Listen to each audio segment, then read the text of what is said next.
미국 알래스카에 스티브라고 하는 한 청년이 처음으로 교회를 가게 되었답니다. 근데 그날 교회를 갔는데 그날 목사님께서 마태복음 17장 20절에 있는 말씀을 가지고 설교를 하셨습니다. 마태복음 17장 20절에 보면 만일 너희에게 믿음이 겨자씨 한 알만큼만 있어도 이 산을 명하여 여기서 저기로 옮겨지라 하면 옮겨질 것이요 또 너희가 못할 것이 없으리라. 이런 말씀을, 이 본문 말씀을 가지고 믿음이 있으면 겨자씨만한 작은 믿음만 있어도 이 산을 들어서 저리로 옮겨지라 해도 옮겨질 것이다. 그러니까 믿음으로 살아라, 이런 설교를 목사님이 하셨답니다. 난생 처음 교회를 갔다가 그 설교를 듣는데 이 청년이 귀가 번쩍 뜨이는 거예요. 왜냐하면 이 청년이 살고 있는 그 마을에 뒤에 산이 있는데 여름이면 그 빗물이 쓸려와 가지고 막 그 집을 쓸어갈 정도로 그렇게 홍수가 나고 겨울에는 눈사태도 자주 나고 그래서 늘 불안불안한 거예요. 그런데 그 설교를 듣고 그날부터 이 청년이 하나님 앞에 매달려 기도하기 시작했습니다. 하나님, 저 산을 옮겨주세요. 제가 믿음으로 기도하니까 이 성경 말씀대로 목사님 설교한 대로 저 산을 좀 옮겨주세요. 그렇게 기도를 하는 거예요. 근데 이 청년이 진짜 그렇게 믿고 기도를 한다는 이야기를 목사님이 듣고 목사님이 걱정이 됐어요. 목사님이 걱정이 됐습니다. 저 청년이 저렇게 기도하는데 저 산이 옮겨질 일은 없을 것 같고, 근데 저렇게 기도하다가 내 말 믿고 그렇게 기도하다가 산이 안 옮겨지면 저 청년이 시험이 들어서 진짜 교회도 안 나오고 시험이 될까 봐 이게 걱정이 되는 거예요. 그래서 이 목사님이 기도를 바꿔서 저 청년이 나중에 실족하지 않도록 하나님 산에 옮겨지지 않아도 실족하지 않게 해주세요. 목사님이 이렇게 기도를 했답니다. 근데 이 청년이 포기하지 않고 계속 기도를 한다는 이야기가 들리는 거예요. 그래서 목사님이 점점 더 이 고민이 깊어졌습니다. 그러던 차에 한 달쯤 지났는데 어느 날 갑자기 청년이 그 주중에 교회로 막 허겁지겁 달려온 거예요. 달려와 가지고 목사님한테 뭐라고 얘기했냐면, 목사님, 산이 옮겨졌어요, 그러는 거예요. 자기가 기도했는데 산이 옮겨졌다, 이렇게 얘기를 하는 거예요. 그 실제로 산이 옮겨졌어요. 자기 집 뒤에 있는 뒷산이. 그래서 목사님이 어떻게 된 거냐, 어떻게 왜 산이 옮겨졌냐 그랬더니 자기 집 그 뒤로 도로가 생기는데 그 도로 공사하는 데에서 흙이 필요한지 매일같이 덤프트럭하고 포크레인이 와가지고 자기네 그 뒤에 있는 산에 흙을 퍼가더라는 거예요. 그래서 하도 그 덤프트럭들이 산을 퍼가가지고 나중에는 산이 아예 없어져 버렸답니다. 그래서 목사님 기도하니까 응답이 되었어요. 목사님 말씀하신 대로 진짜 하나님이 살아계십니다라고 이야기를 했다라고 합니다. 여러분, 진짜로 꾸며낸 이야기 같지만 하나님은 그렇게도 일을 하시는 분이십니다. 우리가 믿음으로 기도하면 하나님께서 그렇게도 일을 하신다라고 하는 거죠. 그래서 정말 간절한 마음으로 절박한 심정으로 진짜 믿음을 가지고 기도하면 우리 삶에 있는 어떤 어려운 문제도 하나님이 능히 해결해 주실 수 있다라고 하는 것입니다. 오늘 우리가 함께 나누는 이 말씀을 통해서 내가 믿고 섬기는 하나님이 어떤 분이신지, 그리고 우리가 어떤 믿음으로 주님 앞에 나아가며 신앙생활을 해야 하는지 우리가 함께 좀 나눠보기를 원하는데요. 저는 오늘 말씀 이렇게 읽으면서 오늘 아침에 이 설교 하면서 하기 전에 지금 하나님 말씀을 읽으면서 순간 이런 생각이 들었어요. 난 너무 행복하다. 정말 하나님을 믿고 내가 신앙생활하는 게 너무 행복하다, 이런 생각이 들었어요. 내가 믿고 섬기는 하나님이, 오늘 함께 나눌 이 주님이 이런 분이시니까 정말 나는 복받은 사람이다, 이런 생각이 들었습니다. 지난주에 우리가 게네사렛 호숫가에서 밤새도록 허탕을 치고 돌아온 베드로에게 예수님이 뭐라고 말씀하시냐면, 깊은 곳으로 가서 그물을 던져라, 그러면 많은 고기를 잡을 것이다, 이렇게 말씀하시죠. 밤새 허탕을 치고 온 베드로가 다시 한번 주님 말씀을 믿고 나가서 깊은 곳에 가서 그물을 던지지요. 어떤 일이 일어났습니까? 그물이 찢어질 정도로 2배에 가득 채우도록 고기를 잡았습니다. 그 말씀을 우리가 지난주에 나눴고, 그 지난주에는 우리가 가버나움에서 예수님이 행하셨던 일들을 살펴보았는데, 오늘 우리가 함께 나누는 이 말씀의 이 배경이 또 가버나움입니다. 그래서 게네사렛 호숫가로 가셨던 예수님이 다시 가버나움 마을로 오셨어요.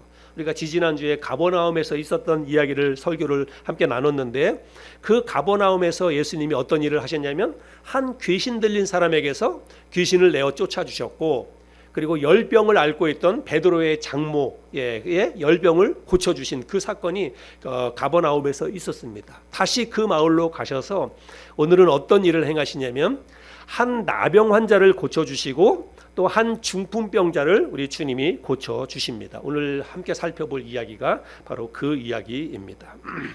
먼저 우리 한 나병 환자에 대한 이야기부터 같이 잠깐 살펴볼 텐데요. 12절 말씀에 보면 온 몸에 나병이 걸린 한 사람이 있었다라고 말하고 있습니다. 그래서 온 몸에 나병이 걸렸다라고 말하고 있어요. 여러분 나병이 뭔지 아시죠? 예, 우리 옛날 우리는 그냥 문둥병이라고 이야기를 했고 요즘 의학적인 용어로는 한센병이라고 이야기를 합니다. 여러분 혹시 지금까지 살아오면서 여러분 그 나병에 걸린 사람을 직접 보신 분 계세요? 옆에서 직접 한 번이라도 보신 분 없지요? 예, 저도 직접 보지는 못했습니다. 그러나 지금도 우리나라 전라도 소록도에 가면 그 나병 환자 촌이 따로 있죠. 근데 우리가 우리 주변에서 이 나병 걸린 사람을 쉽게 볼 수 없는 이유는요. 물론 이제 뭐 그렇게 나병에 걸린 사람이 많지 않기도 하겠지만 이 나병이라고 하는 것 자체가 전염병이잖아요. 그래서 이 나병에 걸리면 격리를 해야 되거든요. 그래서 그 사람들이 따로 모여 있기 때문에 우리가 그곳에 일부러 가지 않는 한 우리가 주변에서 나병 환자를 쉽게 잘 못 보는 것입니다.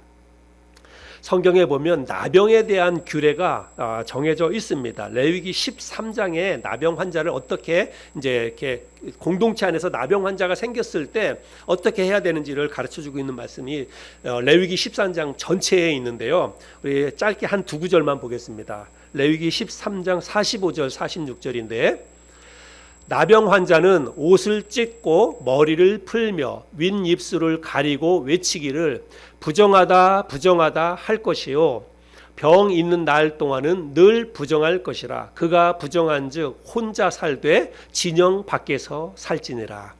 그래서 자기에게 나병이 걸리면요 그거를 공식적으로 공동체 안에서 선언을 해야 돼요. 선포해야 돼요. 나 부정하다 부정하다. 이 말은 뭐예요? 제가 지금 나병에 걸렸습니다. 나병에 걸렸습니다. 이거를 공식적으로 숨기지 말고 드러내야 됩니다. 그리고 나서 이제 정해진 격리된 장소에 가서 혼자 살아야 된다라고 하는 것이에요.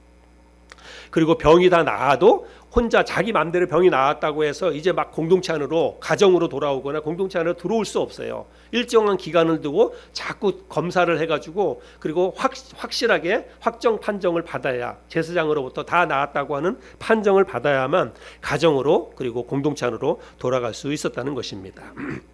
여러분 사람들로부터 격리된다는 거, 이 나병 환자의 이 고통은요 본인이 앓고 있는 이 나병 자체도 너무나 극심하고 그리고 끔찍한 고통이기도 하지만 사실 그것 못지않게 힘들고 어려운 게 뭐냐면 격리예요.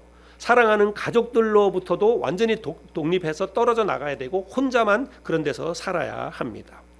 여러분 우리가 이 격리라고 하는 것을 경험했잖아요. 코로나 때. 지금 생각해 보면 어떻게 그런 일이 있었을까 꿈만 같아요. 진짜 그렇죠. 예, 벌써 이제 조금 지나고 나니까 우리의 기억 속에서 흐릿해져서 그렇지 정말 우리는 아주 끔찍한 이 격리의 생활을 경험을 했습니다. 지금은 우리가 그래도 이렇게 같이 모여서 예배드리지만 이 코로나 때 진짜 우리 가족하고만 예배를 드렸어요. 진짜 정말 오랜 시간 동안 그렇게 예배를 드렸는데 주일날 예배드리면 마음이 너무너무 허전한 거예요. 너무너무 허전하고 뭘 하는지도 모르겠고 그리고 저는 코로나 기간 동안에 저희 어머니와 저희 장모님이 돌아가셨어요. 코로나 기간 동안에. 그래서 병원에 계실 때 가보지도 못하고 지금도 제 뇌리 속에 인식이 되어 있는 거는 저희 어머님이 돌아가셨다는 이야기를 듣고 병원에 갔는데 다 못 들어가게 하는 거예요. 누님들하고 같이 가는데 아무도 못 들어오게 가족을 대표로 해서 한 사람만 확인하기 위해서 들어오라고 해서 제가 혼자 들어갔습니다. 혼자 어머니 병원에 계실 때도 못 가보다가 혼자 돌아가셨다고 그래서 들어갔는데 비닐막이 다 쳐 있는 거예요. 병실에 비닐막이 딱 사방으로 비닐막이 쳐져 있고 비닐막을 열고 들어갔는데 어머니가 거기 혼자 누워서 돌아가신 채로 누워 있는 거예요. 제가 그 모습을 보고 너무나 가슴이 아파서 혼자 30분 동안을 엉엉 울다가 그렇게 나왔습니다. 이곳에서 어머니가 혼자 그렇게 외롭게 그렇게 고통을 당하다가 돌아가셨다라고 생각하니까 가슴이 미어져 가지고 너무너무 괴로웠습니다. 질병 자체도 어렵지만 그렇게 혼자 따로 떨어져서 외롭게 질병과 싸워야 한다고 하는 게 여러분 얼마나 큰 고통인지 모르지요. 그렇게 고통스럽고 절망적인 나날을 보내고 있던 이 나병 환자에게 신락 같은 희망이 생겼습니다. 그 희망이 뭐예요? 주님이 바로 그 마을에 오셨다는 이야기입니다. 그래서 이 사람이 어떻게 해서 주님이 계신 곳까지 앞으로 나왔는지는 알 수 없어요. 스스로 나갈 수 없거든요. 사람들이 못 나가게 하고 이 격리된 상태이기 때문에 마음대로 사람들을 만날 수가 없어요. 근데 이 사람이 주님이 계신 곳까지 나왔습니다. 12절 말씀을 보겠습니다. 12절 예수께서 한 동네에 계실 때에 온몸에 나병 들린 사람이 있어 예수를 보고 엎드려 구하여 이르되 주여 원하시면 나를 깨끗하게 하실 수 있나이다 하니, 우리 다른 번역본 성경으로도 한번 좀 볼까요? 우리 같이 한번 읽어보겠습니다. 이번에는 시작. 예수께서 어떤 동네에 계실 때에 온몸에 나병이 걸린 사람이 찾아왔다. 그는 예수를 보고서 얼굴을 땅에 대고 엎드려 간청하기를 주님, 하고자 하시면 나를 깨끗하게 해 주실 수 있습니다 하였다. 이 사람이 스스로 예수님을 찾아왔다라고 하는 것입니다. 아마 많은 사람들의 따가운 시선과 그리고 그 방해를 뚫고 용감하게 예수님 앞으로 달려 나왔을 것이라고 생각이 됩니다. 그래서 예수님 앞에 와가지고 발 앞에 무릎을 꿇고 이 사람이 이야기하는 거예요. 주여, 당신이 원하시면 나를 깨끗하게 하실 수 있나이다. 근데 이 말씀을 잘 읽어보면 주님이 원하시면 나를 깨끗하게 하실 수 있나이다. 좀 소극적인 표현인 것 같기도 하고 반신반의하는 것 같은 그런 생각이 들기도 하고 그래요. 우리 개역 개정 성경으로 읽어보면 그렇습니다. 그런데요, 사실 내용은 그런 게 아닙니다. 여기 주님이 원하시면, 우리 개역 개정에서는 그렇게 표현하고 있는데 주님이 하고자 하시면 그런 뜻입니다. 주님이 마음만 먹으면 나를 이 시간에 깨끗하게 하실 수 있습니다 라고 이야기를 하는 거예요. 이 환자는 지금 자기 자신의 상태를 너무나 잘 알잖아요. 우리가 아는 것처럼 여러분, 나병 환자는 살이 썩어 들어가는 거예요. 그래서 고통 없이 썩어 들어가는 것입니다. 손톱이 다 빠져나가고 나중에 손가락이 잘라져 나가요. 그래서 이 나병 환자들 이렇게 사진 같은 거 보면 손이 없습니다. 손가락이 없어요. 이게 뭉뚱해지고 발가락도 없고. 근데 그게 잘라져 나가도 고통을 잘 못 느낀다고 합니다. 그 정도로 그냥 자기 몸이 썩어 들어가고 손발이 잘라져 나가고 그런 고통인데, 여러분, 이 환자의 상태가 어느 정도였는지는 우리는 알 수 없지만 정말 이 나병이라고 하는 병 자체가 어떤 병인지 우리가 아는데, 그럼에도 불구하고 이 환자가 주님 앞에 나와서 지금 하는 이야기가 뭐냐면, 주님, 당신이 원하시기만 하면 내가 깨끗하게 될 수 있다. 나는 그걸 믿습니다. 그렇게 지금 이야기를 하고 있다는 것입니다.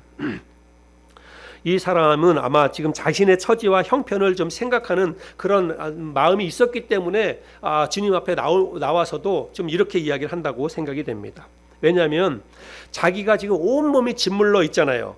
그리고 자기는 나병 환자입니다. 근데 주님, 당신이 원하시면 나를 깨끗하게 하실 수 있나이다. 이 말은 뭐냐면, 당신이 나를 고치기 위해서는 내 몸에 손을 대야 되잖아요. 내 몸에 손을 대야 됩니다. 그런데 그거는 우리가 나병 환자가 뭐 이렇게 진물이 나고 만약에 이 사람을 만지면 나도 옮길까봐 그런 차원에서 이야기하는 게 아니에요. 이거는 예수님이 이 사람의 몸에 손을 댄다라고 하는 건 무슨 의미예요? 예수님 스스로가 율법을 어기는 거예요. 율법 자체를 어기는 것입니다. 율법에 의하면 나병 환자에게 접촉하면 그 사람도 부종하게 되는 거거든요. 그래서 이 사람은 이런 모든 걸 다 아는 겁니다. 그래서 주님 앞에 가가지고 이야기할 때 아마 자기 자신의 어떤 처지를 생각해가지고 주님, 당신이 원하시면, 당신이 마음만 먹으면 나를 고쳐주실 수 있습니다. 지금 이렇게 이야기를 한다라고 볼 수가 있는 거지요. 그런데 이 사람은 진짜, 이 사람의 마음속에는 주님이 나를 고쳐주실 수 있는 능력이 주님에게 있다라고 하는 것을 이 사람은 확실히 믿었습니다. 그거를 믿었으니까 사람들의 눈치라든지 아니면 사람들의 방해를 뚫고 예수님 앞에 달려 나온 거죠. 그리고 달려 나와서 주님, 정말 주님이 마음만 먹으면 나를 고쳐주실 수 있습니다 라고 이렇게 담대하게 이야기를 하는 것이죠. 이 사람에게 있었던 이런 절대적인 믿음, 주님이 정말 나를 고쳐주시기를 원하시면 나는 얼마든지 지금 이 시간에 깨끗하게 될 수 있다라고 하는 이런 절대 믿음, 진짜 믿음이 이 사람에게는 있었다는 것이죠. 주님이 이 사람의 그런 진짜 믿음을 보시고 이 사람을 고쳐 주십니다. 우리 13절 말씀을 같이 읽어보겠습니다. 13절 시작. 예수께서 손을 내밀어 그에게 대시며 이르시되 내가 원하노니 깨끗함을 받으라 하신대 나병이 곧 떠나니라. 이 나병 환자가요, 예수님이 내가 원하노니 깨끗함을 받으라라고 말했을 때 그때부터 시작해가지고 뭐 3살이 돋고 점점 좋아지고 그게 아닙니다. 한순간에 예수님께서 내가 원하노니 깨끗함을 받으라 그랬더니 그 앞에서 바로 나병이 깨끗하게 나았다는 것입니다. 예수님은 이 환자에게 아무에게도 말하지 말고 제사장에게 가서 예물을 드리고 그리고 네가 깨끗이 나았다고 하는 확증 판정을 받아라. 그렇게 말씀을 하십니다. 여러분, 그 다음의 이야기는 성경에 기록되어져 있지 않습니다. 그러나 우리는 이 사람의 삶이 어떻게 달라졌을지, 이 사람이 얼마나 기뻐했을지를 우리는 생각해 볼 수 있습니다. 평생 격리되어서 낫는다는 보장이 있습니까? 확신이 있습니까? 자기는 그렇게 살다가 외롭게 처절하게 그렇게 살다가 이제 그냥 죽겠다라고 하는 그런 생각을 가지고 있었다가 한순간에 깨끗이 나왔어요. 자기가 보기에도 믿을 수 없을 만큼 자기 몸이 완전히 깨끗하게 된 것입니다. 얼마나 기뻤겠습니까? 이런 말로 다 표현할 수 없었을 거예요. 그래서 정말 그야말로 뛰는 듯이 기쁜 마음을 가지고 자기 가정으로, 공동체 안으로 들어갔을 것이라고 생각이 됩니다. 그 다음 살펴볼 이야기는 중풍병자에 관한 이야기입니다.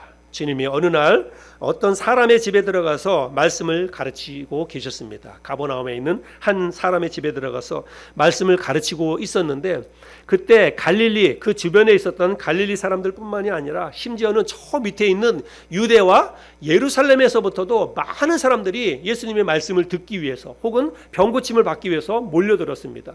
그래서 그 사람의 집 안팎으로 사람들이 너무나 많이 몰려 들었다는 거예요. 그래서 뭐 대문 밖에까지 사람들이 몰려 있어가지고 예수님이 있는 곳까지는 접근하기조차 힘들게 되었다는 것입니다. 그들 모인 사람들 가운데는 바리새인도 있었고 서기관도 있었고 율법 학자들도 많이 있었지요. 그렇게 발디딜 틈도 없이 사람들이 몰려와서 주님의 말씀을 듣고 있는데 갑자기 여기저기서 막 웅성웅성 소리가 나는 거예요. 사람들이 막 갑자기 예수님이 말씀을 전할 때 예수님 말씀에 귀를 기울이고 있다가 갑자기 시선이 나눠지고 여기저기 웅성웅성하는 소리가 들리는 거예요. 근데 갑자기 보니까 그 집에 지붕이 뜯겨져 나가고 천정이 뜯겨져 나가는 거예요. 멀쩡하던 이 집에 위에 지붕이 뜯겨져 나가고 천정이 뜯겨져 나가는 거예요. 그리고 가만히 보니까 거기서 침상이 하나가 밧줄에 매어서 침상이 하나가 쭉 내려오는 것입니다. 그리고 거기를 살펴보았더니 거기 웬 사람이 한 사람이 누워 있는 것입니다. 여러분, 장정 4사람이 침상 4귀퉁이를 밧줄로 묶어서 거기에 중풍병자를 태워서 그 지붕을 뚫고 예수님이 계시는 곳에 집 안으로 이 침상을 달아 내렸다는 것입니다. 여러분, 누가 이런 일을 상상이나 할 수가 있겠습니까? 이 4사람은 옴짝달싹 못하는 환자를 아마 집에서부터 침상채에 메고 왔을 것입니다. 그래서 주님 앞에 데리고 와서 이 사람을 좀 고쳐달라고 해야지, 부탁해야지, 아마 가족들이겠죠. 그렇게 왔을 거예요. 근데 오니까 사람들이 너무 많아가지고 예수님 앞에 감히 갈 수가 없는 거예요. 접근할 수가 없는 것입니다. 그러니까 이 사람들이 할 수 없이 남의 집이지만 남의 집 지붕 위로 올라가서 뭐 우리가 생각할 때 우리 집 지붕들은 이렇게 다 삼각형으로 뾰족뾰족하잖아요. 근데 이스라엘 나라의 지붕은 그렇지 않아요. 위에가 평평하고 마치 그 위에가 마당처럼 그 위에서 모임도 같고 그런 식입니다. 그래서 그 남의 집 지붕 위로 올라가서 지붕을 뜯고 천장을 뜯고, 여러분 상상해 보세요. 그게 진짜 이게 가능한 일이겠습니까? 남의 집 지붕을 뜯어내고 그리고 천장을 뜯어내고 그 병자를 고치겠다고 그렇게 해가지고 그 밧줄을 묶어서 침상을 매달아 내렸다는 것입니다. 이 사람들이 여러분 얼마나 간절했으면 그랬겠나요? 그죠? 얼마나 절박했으면 이 사람들이 이렇게 했겠습니까? 그러나 우리들이 관심을 가져야 될 것은 이 사람들의 절박함, 간절함이 아니라 이 사람들의 믿음이에요. 이 사람들이 아무리 마음이 간절하고 아무리 절박하고 우리의 그의 아버지인지 아니면 아들인지 누군지 모르겠지만 자기의 가족 가운데 한 사람이 중풍병에 걸려서 침상에 누운 채로 왔다는 것은 이 사람 혼자 걸어 다닐 수가 없는 그런 심각한 단계라는 거죠. 그래서 이 누워있는 환자가 너무나 안쓰럽고 불쌍하고 그러니까 예수님 앞에 데리고 나가면 되겠다라고 하는 생각을 가지고 침상째 메고 왔다는 거예요. 이들의 절박한 간절함도 있지만 그렇게 할 수 있었던 그 배경에는 뭐냐면 예수님 앞에 데리고 나가면 나을 수 있다. 그런 믿음이 있기 때문에 가는 거예요. 그런 믿음이 없으면 아무리 절박해도 믿음의 확신이 없으면 그렇게까지 못하는 거죠. 어떻게 남의 집 지붕을 뜯어내고 천장을 뜯어내고 그럴 생각을 했겠습니까? 그만큼 이 사람들에게는 진짜 믿음이 있었다는 거예요. 어떻게 해서든지 예수님 앞에만 데리고 가면 낫겠다라고 하는 그런 믿음의 확신이 있었기 때문에 지붕을 뜯어내고 이 사람을 달아내렸다는 것입니다. 주님은 이번에도 그들의 이런 절대적인 믿음, 진짜 믿음을 보시고 중풍병자를 고쳐주십니다. 제가 말씀을 읽어보겠습니다. 18절과 19절인데요. 한 중풍병자를 사람들이 침상에 메고 와서 예수 앞에 들여놓고자 하였으나 무리 때문에 메고 들어갈 길을 얻지 못한지라 지붕에 올라가 기와를 벗기고 병자를 침상채 무리 가운데로 예수 앞에 달아내리니, 그다음에 조금 건너뛰어서 24절부터 보겠습니다. 내가 네게 이르노니 일어나 네 침상을 가지고 집으로 가라 하시매 그 사람이 그들 앞에서 곧 일어나 그 누웠던 것을 가지고 하나님께 영광을 돌리며 자기 집으로 돌아가니 모든 사람이 놀라 하나님께 영광을 돌리며 심히 두려워하여 이르되 오늘 우리가 놀라운 일을 보았다 하니라. 예수님께서 중풍병자에게 일어나 걸어가라, 일어나 걸어가라 라고 말씀하셔서 그 즉시 이 사람이 일어나서 침상에 있었던 요를 가지고 자기 집으로 돌아갔다라고 성경이 기록하고 있습니다. 여러분, 중풍병자 역시 조금씩 몸이 회복된 게 아니라 한순간에 몸이 완전해졌습니다. 그래서 누웠던 요를 거두어 들고 자기 집으로 돌아가게 되었다는 것입니다. 그런데 이 중풍병자의 이야기에서 우리가 말씀을 자세히 읽어보면 주님이 이 중풍병자를 고치기 전에 환자에게 먼저 이런 말씀을 하십니다. 내 죄사함을 받았느니라, 이런 말씀을 먼저 하세요. 이 환자를 고쳐주기 전에. 그것 때문에 거기에 있었던 바리새인과 이 서기관들로부터 신성 모독을 했다고 예수님이 공격을 당합니다. 20절과 21절인데요. 또 제가 읽어보겠습니다. 예수께서 그들의 믿음을 보시고 이르시되 이 사람아 내 죄사함을 받았느니라 하시니 서기관과 바리새인들이 생각하여 이르되 이 신성 모독하는 자가 누구냐? 오직 하나님 외에 누가 능히 죄를 사하겠느냐? 여러분, 하나님 외에 누가 능히 죄를 사하겠느냐? 이 사람들이 이렇게 말했는데 여러분, 이 말은 맞는 말이에요. 이 세상에 사람 중에 다른 사람의 죄를 용서하거나 사람의 죄를 없애줄 수 있는 사람이 누가 있습니까? 다 똑같은 죄인들인데 아무도 다른 사람의 죄를 용서해 줄 수 있는 사람은 없습니다. 세상에 사람들의 죄를 용서하실 수 있는 분은 오직 하나님 한 분밖에는 없습니다. 그래서 이 사람들이 하나님 외에 누가 능히 죄를 사하겠느냐라고 하면서 예수님이 신성 모독을 했다라고 예수님을 공격을 하고, 이때부터 이 사람들은 예수를 이제 좀 다른 시각으로 바라보고, 그래서 이 사람들에 의해서 예수님이 십자가에 달려 이제 또 처형을 당하는 그런 일들이 일어나게 되는 거죠. 근데 주님이 이 사람들의 생각을 아시고 이 사람들에게 질문을 한 가지 합니다. 뭐라고 질문하냐면 중풍병자에게 너의 죄가 사함을 받았다라고 말하는 것과 일어나 걸어가라라고 말하는 것 가운데 어느 쪽이 더 쉽겠느냐, 이렇게 말하고 예수님이 질문하십니다. 여러분, 어느 쪽이 쉬운 거예요? 내 죄 사함을 받았느니라라고 말하는 게 훨씬 쉽습니다. 왜 그래요? 그 죄를 사함, 우리가 누군가에게 당신의 죄를 사해 주겠습니다, 당신의 죄가 사했습니다 라고 이렇게 얘기한들 그 죄가 사해졌는지 안 해졌는지 입증을 할 수 있습니까? 입증을 할 수 없는 거예요. 그렇기 때문에 그거는 누구나 할 수 있는 말입니다. 그런데 중풍병자 여기 누워있는 사람에게 일어나 걸어가라 이렇게 말하는 거는, 그거는 실제로 일어나 걸어가야 그게 되는 거잖아요. 그러니까 그렇게 말하는 게 훨씬 어렵잖아요. 근데 예수님께서 이 사람에게 일어나 걸어가라라고 해서 이 사람이 일어나 걸어갑니다. 그래서 그렇게 예수님이 하신 말씀은 나에게 이렇게 너희들이 감히 상상도 하지 못하고 정말 불가능한 이 일을 내가 너희들 앞에 행하겠다. 이 일을 보고 내가 죄를 사하는 권세가 있는 것을 너희들이 알아야 된다라고 그거를 보여주기 위해서 예수님이 이 말씀을 지금 하고 계시는 거예요. 그래서 중풍병자에게 일어나 걸어가라 라고 예수님이 말씀하셔서 그 자리에서 벌떡 일어나서 걸어갑니다. 그러니까 사람들이 그것을 보고 깜짝 놀라면서 하나님 앞에 영광을 돌렸다. 아, 이 사람이야말로 진짜 사람들의 죄도 사할 수 있는 분이구나. 이거를 이제 이 사람들이 인식하게 되었다는 사실입니다. 우리는 오늘 이 말씀을 통해서 우리에게 정말 필요한 게 무엇인지, 주님이 우리에게 무엇을 기대하시며 무엇을 요구하시는지를 우리가 함께 좀 생각해 보면 좋겠습니다. 물론 우리 가운데에는 나병이 걸린 분이나 중풍병을 앓고 있는 분은 없습니다.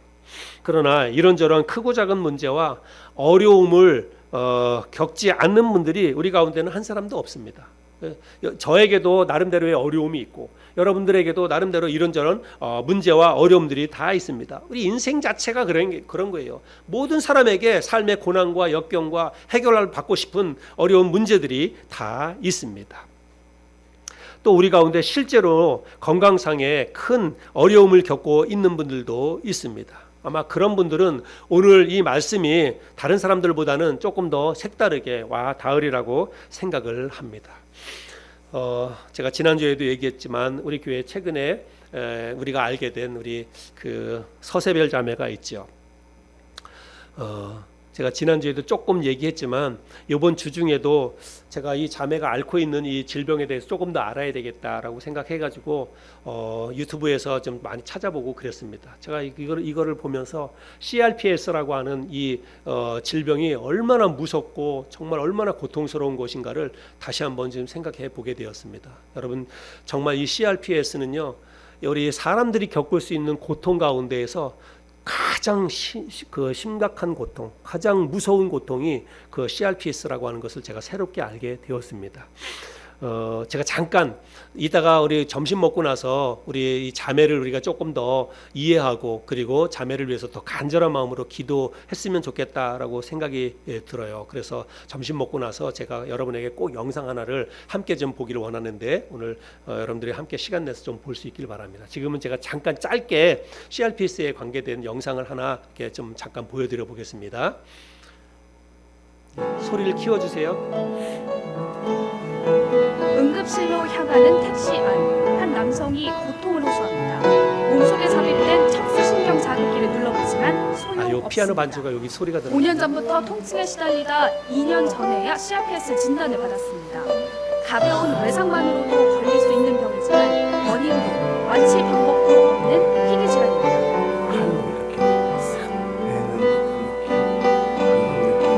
이거 작업할 때 피아노 반주가 되게 들어가가지고 심한 고통에 소리는 조금 스스로 지우고 여러분 들어보시기 바랍니다.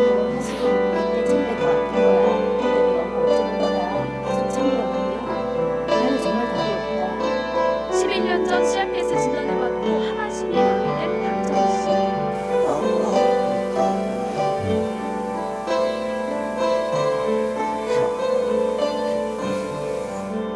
지난해 장애 등급을 신청했지만 정부는 통증을 객관적으로 증명할 수 없고 의학계에서 통일된 판정 기준이 없다며 장애를 인정하지 않았습니다.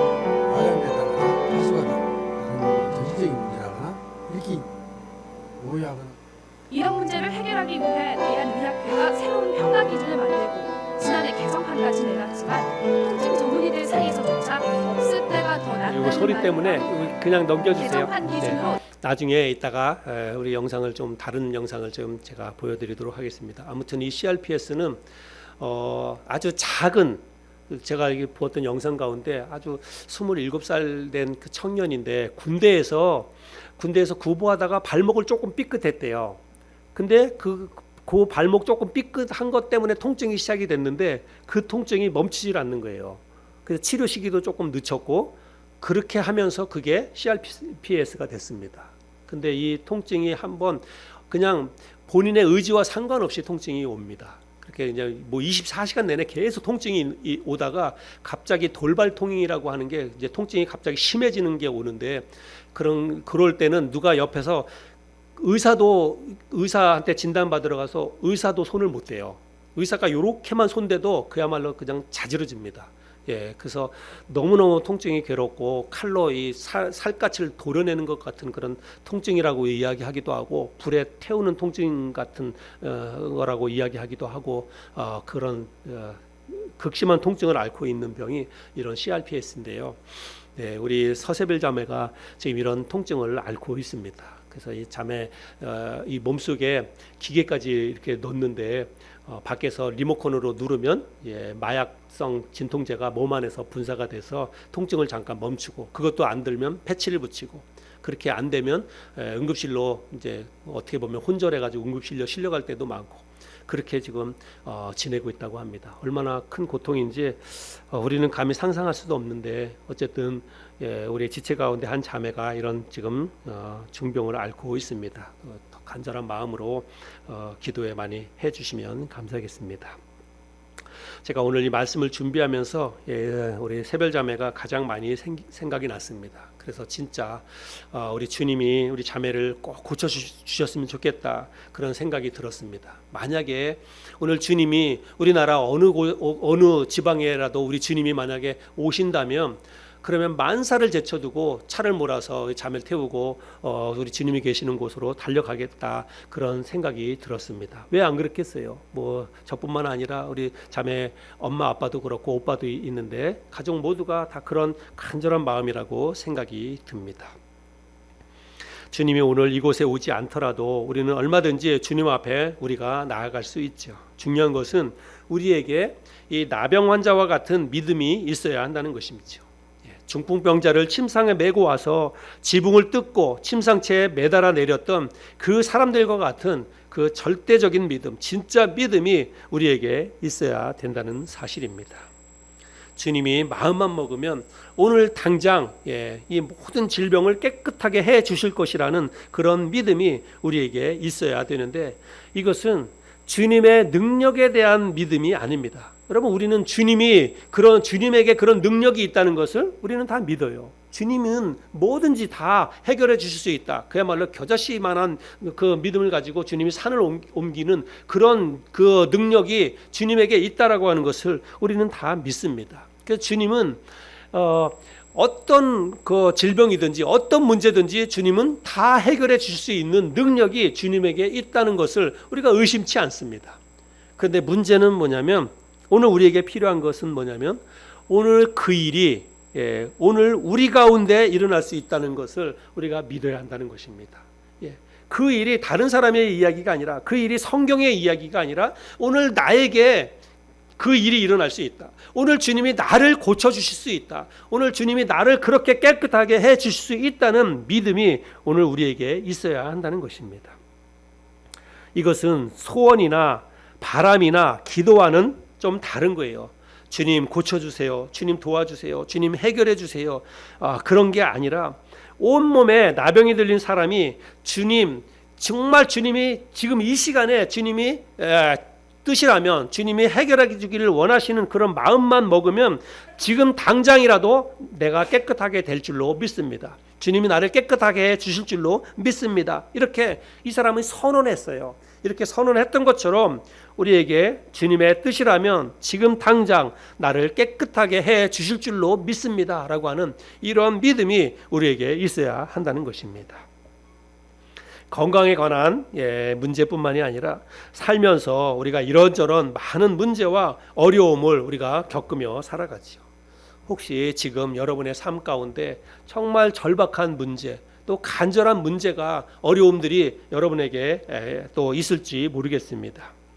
주님이 실제로 우리 앞에 계시지는 않지만 우리는 성령을 통해서 우리와 주님이 함께 하시고 우리 곁에 늘 계심을 우리는 믿지요. 우리가 그런 믿음을 가지고 한 번 더 정말 절박한 믿음, 간절한 믿음, 진짜 믿음을 가지고 우리의 문제를 가지고 주님 앞에 나아가서 기도할 수 있는 저와 여러분이 되었으면 좋겠습니다. 반드시 된다고 이게 되겠어? 주님이 정말 내가 이 질병이 낫겠어? 주님이 치료해 줄 수 있겠어? 이런 생각이 아니라 정말 반드시 주님이 나를 깨끗하게 고쳐 주실 것이라는 이 통증이 깨끗이 사라지게 해 주실 것이라고 하는 그런 정말 절대적인 믿음을 가지고 하나님 앞에 매어 달려 기도해야 될 줄로 믿습니다. 한번 기도했는데 안 되면 어떡할까요? 예, 될 때까지 하는 거예요. 될 때까지.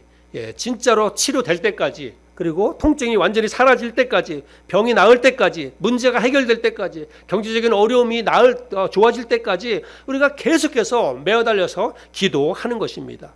그래서 정말 기도할 때마다 더 간절한 마음으로, 절박한 마음으로, 그리고 진짜 주님이 해결해 주실 것이다라고 하는 믿음의 확신을 가지고 그렇게 주님 앞에 나아가서 매어달려 기도해야 되는 거예요. 될 때까지.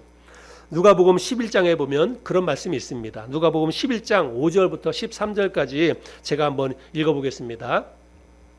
또 이르시되 너희 중에 누가 벗이 있는데 밤중에 그에게 가서 말하기를 벗이여 떡 3덩이를 내게 구워달라. 내 벗이 여행 중에 내게 왔으나 내가 먹일 것이 없노라 하면 그가 안에서 대답하여 이르되 나를 괴롭게 하지 말라. 문이 이미 닫혔고 아이들이 나와 함께 침실에 누웠으니 일어나 내게 줄 수가 없노라 하겠느냐. 내가 너희에게 말하노니 비록 벗됨으로 인하여서는 일어나서 주지 아니할지라도 그 간청함을 인하여 일어나 그 요구대로 주리라.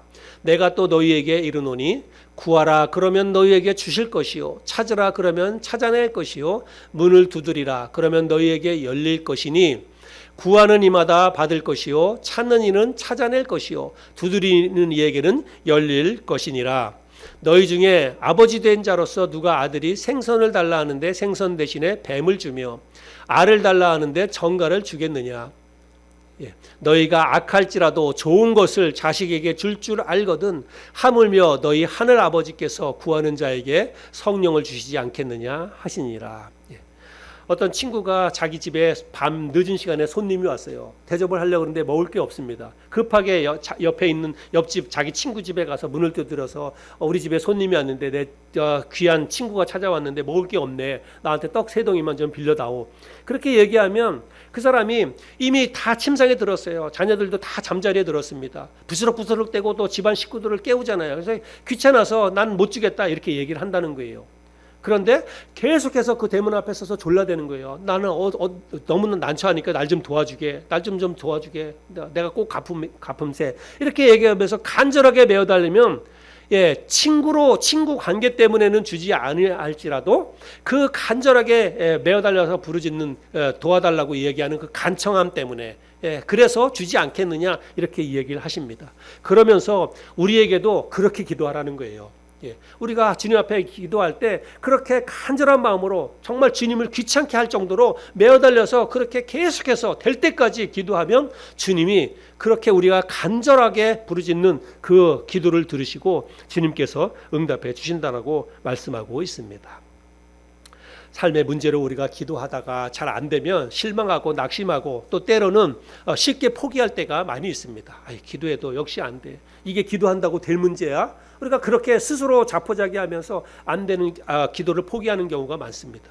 그런데 여러분 오늘 우리가 읽었던 이 성경 보세요. 우리가 성경이 하나님의 말씀인 것을 우리가 믿는다면 진짜 여기에 기록된 것처럼 여러분 나병 환자가 순식간에 깨끗함을 낳았다. 성경이 말씀하고 있지 않습니까? 중풍병 환자가 침상체에 왔다가 일어나 자기 요를 들고 걸어서 자기 집으로 갔어요.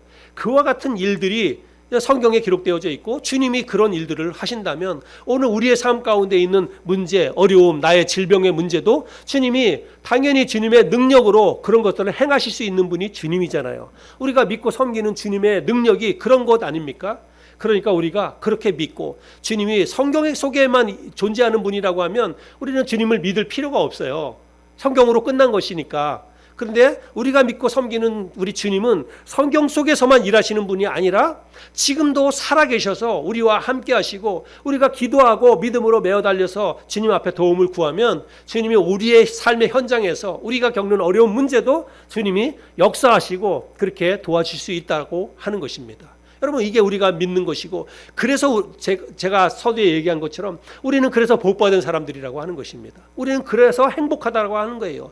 우리가 믿고 섬기는 하나님이 우리 주님이 그런 능력이 있는 분이기 때문에 또 우리가 그런 믿음을 가지고 나가서 간절히 기도하면 그런 역사를 일으켜 주실 수 있는 분이기 때문에 행복한 것이죠. 오늘 우리가 함께 나눈 이 말씀을 정말 우리가 기록된 성경의 말씀으로만 믿지 말고 실제로 우리의 삶 가운데 하나님이 이런 능력을 행하실 수 있다. 하나님 이런 능력을 좀 행해 주세요. 우리의 삶 가운데 이런 기적과 이런 은혜를 베풀어 주세요. 그런 간절한 마음으로 메어달려 기도할 수 있는 저 여러분이 되었으면 좋겠습니다. 미국의 16대 대통령인 아브라함 링컨이 대통령 취임식에서 이렇게 연설을 했습니다. 우리가 당하고 있는 여러 가지 난관을 극복해 나아가려면 지혜도 필요하고 애국심도 필요하고 기독교 정신도 필요합니다. 그러나 무엇보다도 하나님이 이 나라를 끝까지 지켜 주실 것이라고 믿는 진짜 믿음이 우리 모두에게 필요합니다. 우리가 믿는 하나님은 전능하신 분이십니다. 은혜가 풍성하신 분이십니다. 그 능력과 그 은혜를 우리에게 얼마든지 베풀어 주실 수 있는 분이 우리가 믿는 하나님입니다. 오늘 우리에게 필요한 것은 그 하나님의 능력이, 그 하나님의 은혜가 오늘 나에게도 임할 수 있다. 하나님께서 오늘 나에게도 그런 은혜와 기적을 베풀어 주실 수 있다라고 믿고 그런 절대적인 믿음을 가지고 우리의 문제를 가지고 하나님 앞에 메어달려 기도해야 한다는 것입니다. 이런 믿음을 가지고 기도할 때 하나님이 우리가 생각하지도 못했던 정말 상상하지도 못했던 그 기적과 그 크신 은혜를 저와 여러분의 삶에도 허락해 주실 줄로 믿습니다. 우리가 그런 믿음을 가지고 주님 앞에 나아가서 간절히 기도할 수 있는 저 여러분이 될 수 있기를 바랍니다.